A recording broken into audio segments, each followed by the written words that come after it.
नमस्कार दोस्तों, India news के डिजिटल प्लेटफॉर्म पर मैं रवि जांगड़ा एक बार फिर से हाजिर हूँ, खबर लेकर आया हूँ। लेकिन खबर कुछ हटकर है।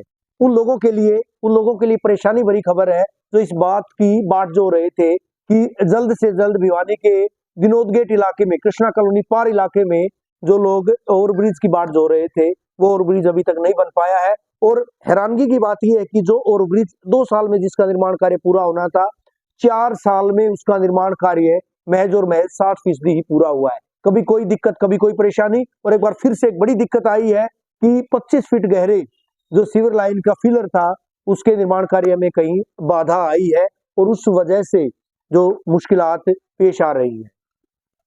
लोग इस बात के इंतजार में थे कि कब जो है ओवरब्रिज का काम पूरा होगा, क्योंकि जो ये ओवरब्रिज बन रहा है, ये जीतोवाला जोड़ क्षेत्र का ओवरब्रिज दर्जनों कॉलोनियों से ना केवल उसका सीधा जुड़ाव शहर से है, बल्कि साथ ही साथ कई ऐसे गांव हैं, बड़े गांव, रिवासा, ढाड़ी माऊ, कोहाड़, बजीना और दिनोद गांव, इस तरह के बपोड़ा, ये तमाम गांव ऐसे हैं जिनका सीधा जुड़ाव भिवानी शहर से इसी ओवरब्रिज की मार्फत, इसी रोड की मार्फत होना है। हालांकि घंटों तक उनको इंतजार करना पड़ता है लोगों को रेलवे फाटक खुलने का, और इस दिक्कत से लोगों को निजात दिलवाने के मकसद से सरकार के द्वारा कहीं न कहीं ये रेलवे ओवरब्रिज ये पास किया गया था।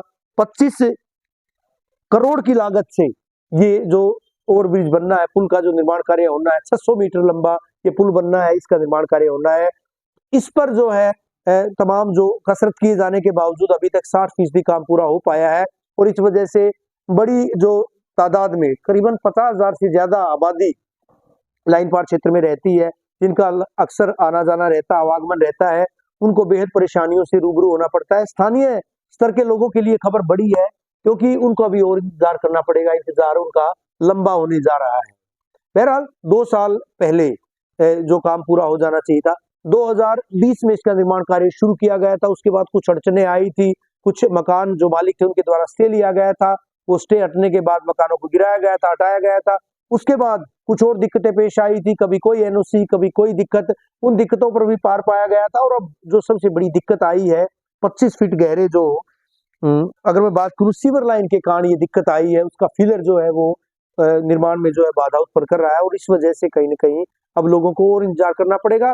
और इस वजह से कहीं न कहीं, और एक बात और बताना चाहूंगा, अहम बात और बताना चाहूंगा कि जो इसका निर्माण कार्य था 1 साल से रुका था। पहले भी 1 साल से इसका निर्माण कार्य रुका हुआ था। रेलवे फाटक पार जो पुल का निर्माण कार्य जिसका हम लगातार जिक्र कर रहे हैं, वो एक मकान को कोर्ट में स्टे मिला हुआ था, उस वजह से रुका हुआ था, वो स्टे हटा। उसके बाद कहीं न कहीं 24 मकानों को विभाग ने पहले हटा दिया था। 3 महीने पहले कोर्ट से स्टे हटने के बाद जो है B&R विभाग ने उस एक मकान को भी गिरा दिया था, और वो तमाम जो औपचारिकताएं पूरी हुई थी। लेकिन अब सबसे बड़ी दिक्कत ये आई है, 25 फीट गहरे जो सीवर का जो फिलर है, उसके निर्माण में बाधा आने की वजह से पुल का निर्माण कार्य रुका है। बने रहिए हमारे साथ, देखते रहिए इंडिया न्यूज का डिजिटल प्लेटफॉर्म, जानते रहिए इसी तरह की और खबरें।